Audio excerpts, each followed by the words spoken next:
Jim Farley, the CEO of Ford, just made some shocking announcements. Here recently, we realize that certain markets are not what they promise to be.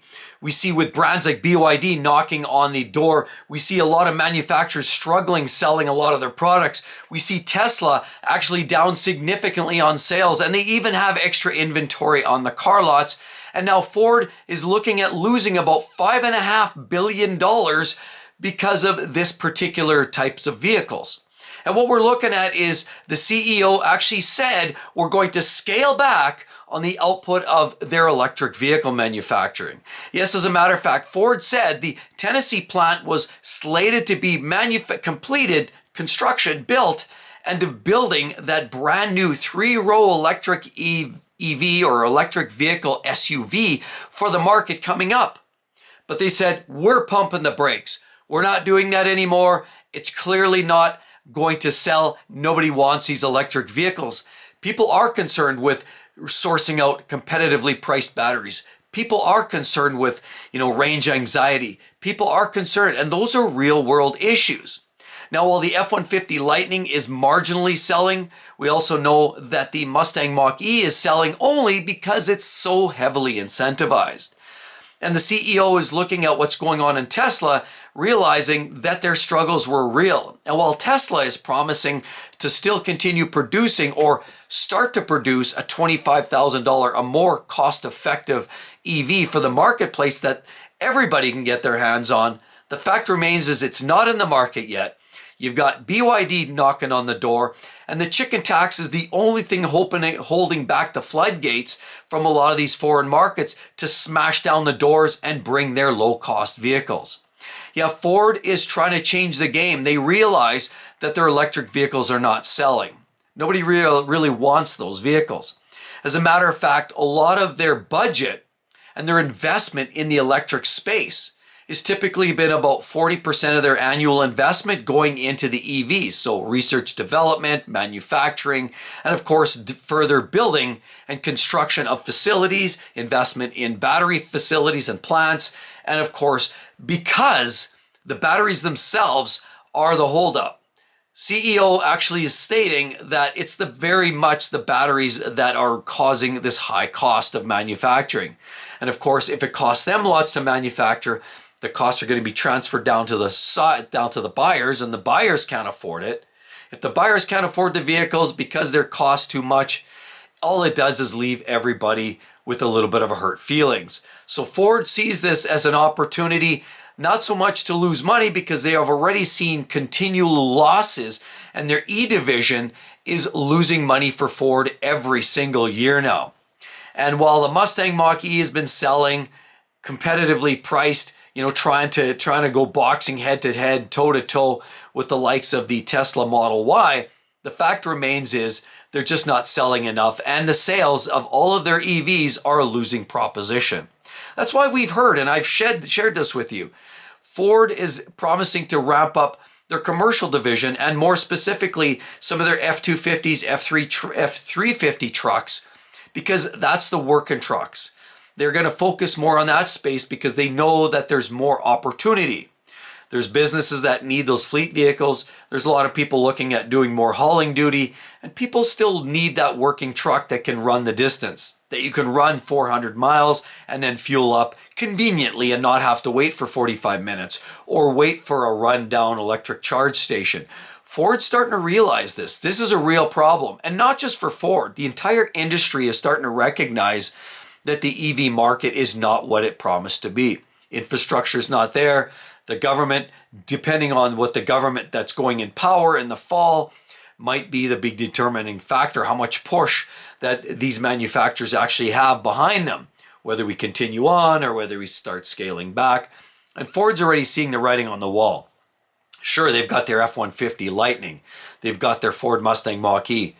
But the big game changer says, we're not going to reinvest and go overboard with the electric market.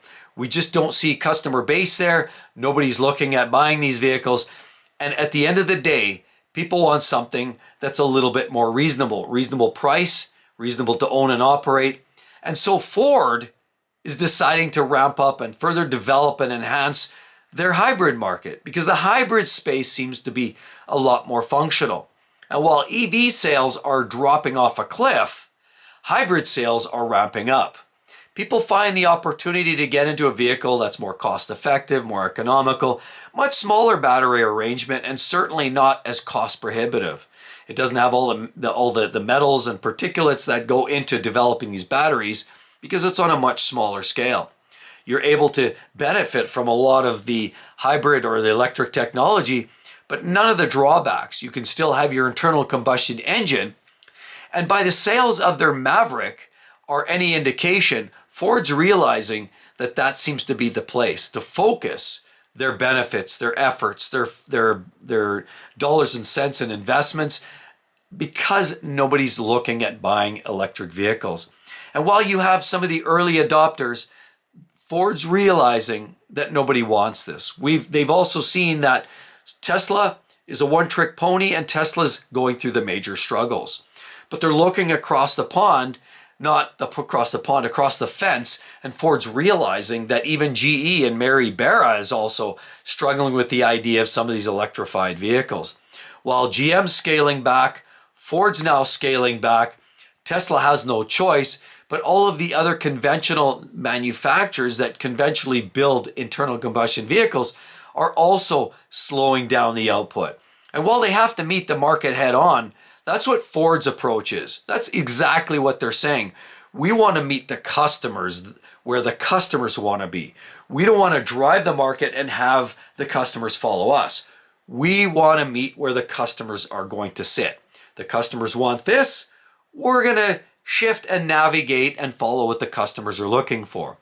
Hey, there's a great thought, as opposed to what we're seeing over in Stellantis, where they promise to build all these electric vehicles, all these electrified vehicles from, we're seeing the Recon in the Wrangler, we're seeing the Model S in the Wagoneer. We're seeing a lot of vehicles that Stellantis is promising to put out that looks like, whether it's hybrid or full electrification, it looks like they're three chapters behind, if you will, in the storybook.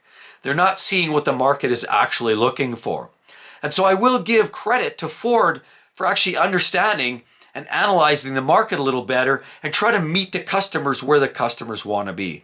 And that's exactly what we're doing. So Chris Farley's clearly looking at what's hot and what's not.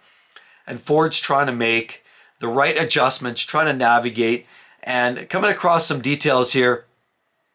Ford is not interested anymore in trying to lead the charge. They just want, in my opinion, they just want to create a vehicle that the customers want.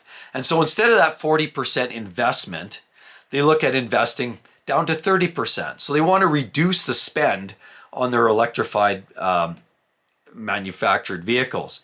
And also on top of that, we know the Blue Oval, the F-150s, and any of their other vehicles that are rocking the Blue Oval, they're internal combustion vehicles.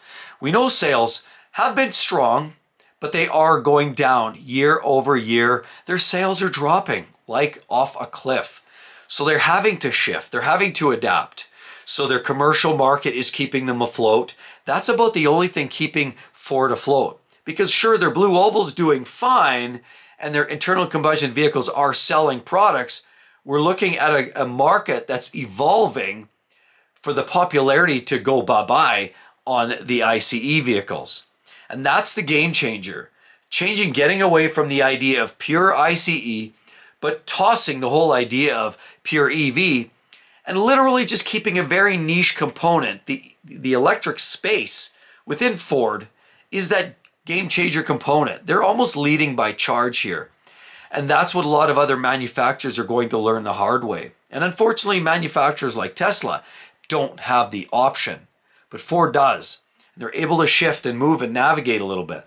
So they're focusing a lot more on the hybrid, and this seems to be the palatable space for a lot of buyers. Car buyers want something that they can live with day in, day out. They also want a vehicle that's more affordable to buy up front, and if it comes time to replace the battery, just ask Toyota. Toyotas often have long-standing, reliable hybrid systems that aren't cost prohibitive. They're affordable. People don't want this expensive electric junk that they can't replace batteries or that they can't afford on the front end.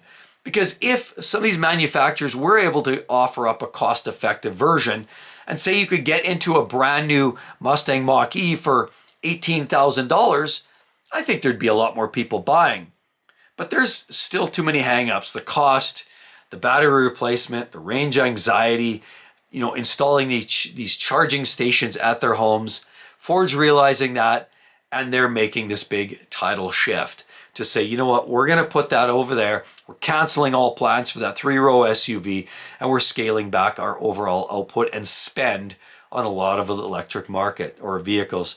So clearly, this is the tides are changing, the tides are shifting, and people are looking for a cost-effective vehicle just to drive in. So I'd like to hear your thoughts in the comments section below. Are you ready to drive that electric vehicle, or does a hybrid just kind of make more sense? I'd love to hear your thoughts down there as well. Check that video.